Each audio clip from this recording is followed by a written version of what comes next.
Yeah. Number one, big fan of Adam Hughes. He's the head coach of Maryland. He's a good friend of mine, and him and Ammerman and that whole crew. I love that group. I think they've done a fantastic job with Maryland. I thought we played very, very well tonight.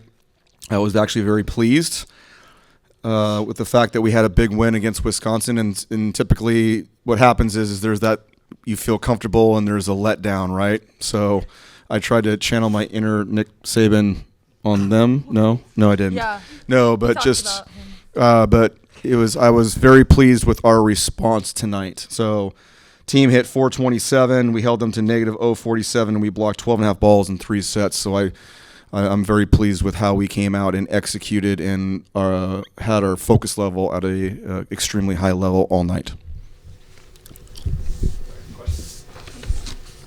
Hi, y'all. Is it on? Yeah, I can hear. Okay. I'm Emily Nichols with Sports Radio America. Congratulations on an amazing win tonight. And Coach Keller, I have a question for you. After tonight, you are 1 game away from your 100th career win at USC. What does that mean for you, and how do you plan to celebrate? I've gotten this question already in the past. It's awesome, when you win a lot of games or you get to be in a space where you get to do that. But I don't mean this mean. I don't care. I just want to win titles and championships, and I want to compete at the highest level. And I don't care how we do that or what it is. I probably won't celebrate it when we get to that space. But it's about us and about this team, and I want to make sure that it's just the next thing for us.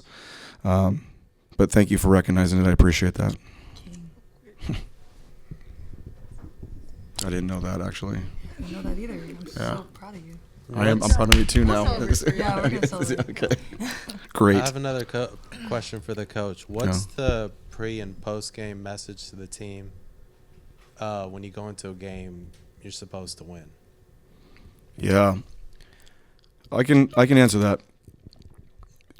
As a head coach, you spin out a lot, and spinning out means like you have a lot of free time to think about things that don't matter or do matter. Or what message do you want to give to the team? How do you find the right buttons to push? How do you make it fun? How do you make it tough? Like, there's all these things that happen.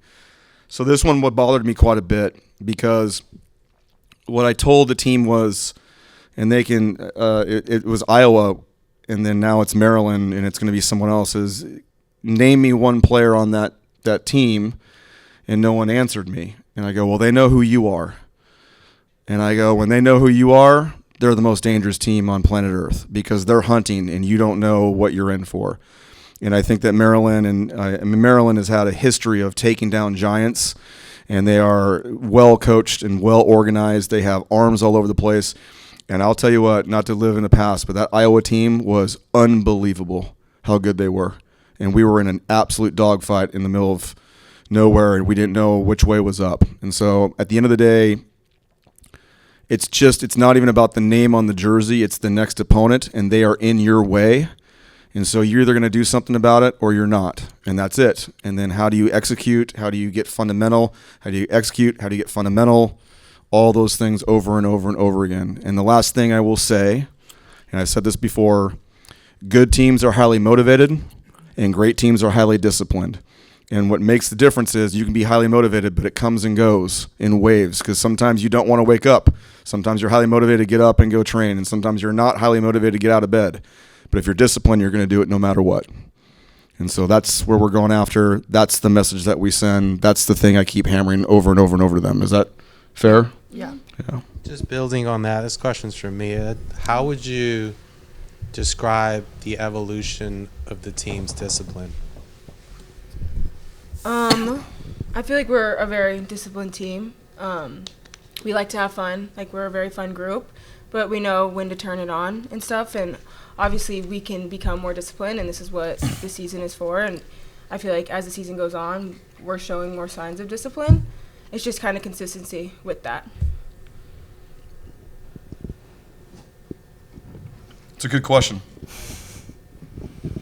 Yours was too, but that was different. This question's for Adanya. I see you on the sidelines providing all this energy. You're dancing. You're like motivating the team. Where does this energy come from? I think it just comes from the people around me.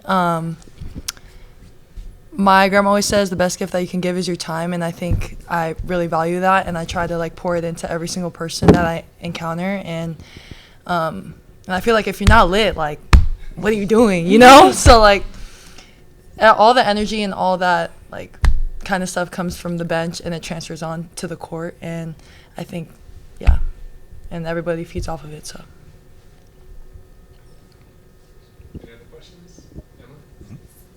London Weejay was named Big Ten Player of the Week, and Taylor Decker was named Freshman of the Week. What does this mean for both ladies, and what does this mean for the team and the future of the USC volleyball program? It means that our product is good, and we're training and we're doing the right things. So it goes from top to bottom. It's my responsibility to make sure that I create an environment where they can learn and get after it. I have a great staff. We're teaching very specific things. Some of those things take time. It doesn't happen right away. We're already working on like Mia. So Adanya was working on high corner. She's doing that. It's opened up her entire game. It may be something small, or maybe you guys don't even catch on that, but it's something big. Mia was hitting thumb down the line. She's corrected that in 4 days, and she's hitting for. All these small things add up a bunch of points, right? There's just 1 point here, 1 point there, but you start adding them up, it becomes a big deal. So, what was your question again? London. Taylor. Yeah, no, it's a testament to them, how well they play. Taylor had 53 digs in 2 matches, and London hit 4 something, and going up against the big block of Wisconsin. They did incredible things, but that's also an expectation here. And if that sounds arrogant, I don't mean it to be arrogant. We need to have standards of how we're going to walk and talk and play and act and how we handle our business. And so it's not a shock that they got those awards. Mm-hmm. And I would hope that we're going to get more of those down the road because of how we work as a team. Yeah. Anything else? Mm-hmm. Coach, this is for all you guys. Can you guys, since the UCLA loss, you guys have won 3 straight. Do you believe in momentum, and how important is it, and do you guys think you have it? I'll let you guys answer this first. Test you guys.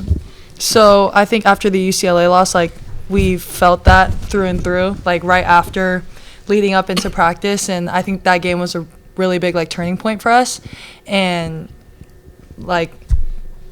I don't know, we were just we're not going to fight like that ever again. We're going to keep on pushing forward, and we've been stacking very good practices on top of each other each day, and I don't know, I think every day is an inch of belief into what we can do for the rest of the season. So I think we're on the roll right now. Yeah, to kind of piggyback off of Danya, I always say to myself, or even the team, is we need to remember how we felt when we lost, and to kind of use that when we are down and when we're not playing our best. We don't want to go through that feeling again, so we need to push through and play our best volleyball that we can. Mm-hmm. Yes, I think momentum is a massive ordeal. I think people that say that momentum is not a real thing doesn't understand sports in general, and I think they said it right. I think it was a wake-up call against UCLA. I think we were able to break that stuff down.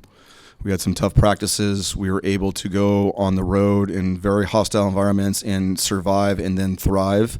And when you do that, I think that ignites belief. And when you believe, you become very dangerous. And I believe this team is starting to believe. And when you start to believe, momentum becomes a thing.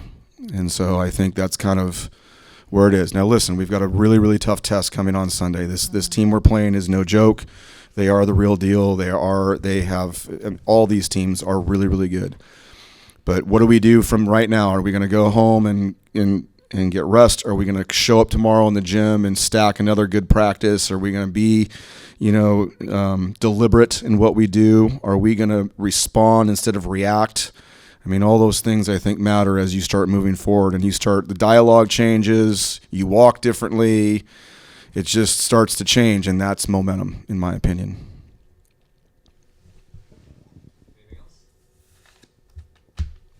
All right. Thanks, guys. Thank you. Awesome. Thank you.